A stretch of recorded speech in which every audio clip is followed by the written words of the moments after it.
एक breaking news येते। मनोज जरांगेंचे शिष्टमंडळ शिवाजी पार्कात पोहोचले।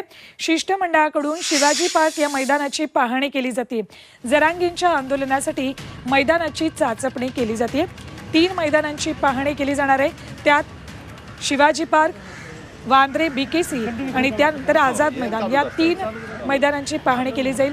आणि त्यानंतर 20 जानेवारीला जो मोर्चा अंतरवालीतून मुंबईच्या दिशेने निघेल तो मोर्चा नेमक्या कुठल्या मैदानामध्ये येईल त्याबाबतचा निर्णय घेतला जाणार आहे। शिष्टमंडळ सकाळीच मुंबईत दाखल झालेले आणि शिष्टमंडळाकडून बैठक झाल्यानंतर आता शिवाजी पार्क मैदानाची पाहणी सध्या सुरू आहे। तिथली ही दृश्य आहेत।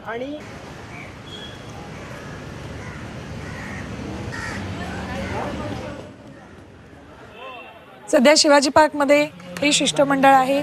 या मैदानाची पाहणी सध्या केली जाते।